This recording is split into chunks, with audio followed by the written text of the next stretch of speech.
मंत्री जयकुमार रावल यांच्या हस्ते रुग्णवाहिकेचे लोकार्पण।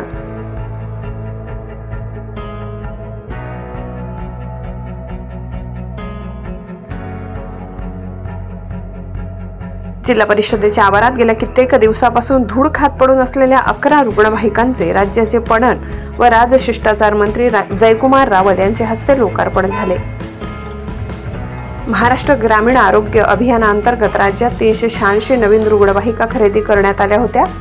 ज्या प्राथमिक आरोग्य केंद्राच्या रुग्णवाहिका नादुरुस्त झाल्या त्या केंद्रांना मागणीनुसार त्या दिल्या जाणार आहेत। त्यानुसार जिल्ह्याला 11 रुग्णवाहिका मिळाल्या होत्या, परंतु या सर्व रुग्णवाहिकांचे लोकार्पण रखडले होते। परंतु धुळे जिल्ह्याला मंत्रिपद मिळाल्यानंतर मंत्री जयकुमार रावल यांच्या हस्ते या सर्व रुग्णवाहिकेचे लोकार्पण करण्यात आले। यावेळी माजी खासदार डॉक्टर सुभाष भामरे, आमदार काशीराम पावरा, आमदार राम भदाणे, आमदार अनुप अग्रवाल, खासदार शोभा बच्चाव, जिल्हा आरोग्य अधिकारी डॉक्टर सचिन बोडके, जिल्हा पोलीस अधीक्षक श्रीकांत धिवरे, आमदार सौ मंजुळाताई गावित पदाधिकारी उपस्थित होते। ब्युरो रिपोर्ट, नवापूर गर्जना न्यूज चॅनल नेटवर्क, संपादक अनिल बोराडे।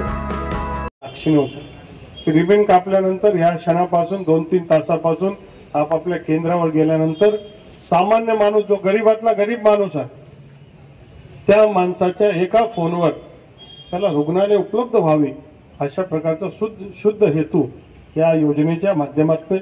मला माहिती आहे की मागच्या काळामध्ये जवळपास 5 आपण त्याच्यामध्ये केंद्र, प्राथमिक आरोग्य केंद्र हे जवळपास 36 कोटी रुपयाचे हे आपल्या जिल्हा परिषदच्या माध्यमातून उभे राहिले।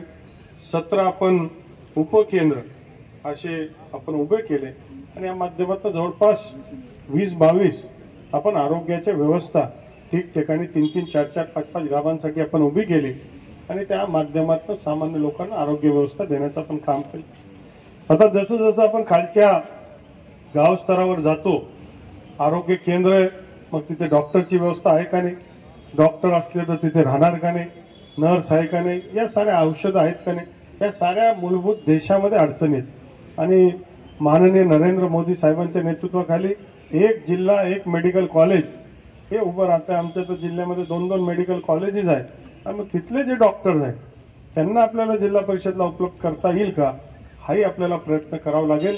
शेवटी हा कोणी सदस्य, जिल्हा परिषद सदस्यच प्रयत्न करेल असं नाहीये, तर खासदार, आमदार, जिल्हा परिषद सदस्य पासून तर पत्रकार पासून तर सामान्य नागरिक पर्यंत सारेच लोक आपल्या जिल्ह्याच्या विकासाला कटिबद्ध राहतील अशी अपेक्षा मी या निमित्ताने व्यक्त करतो।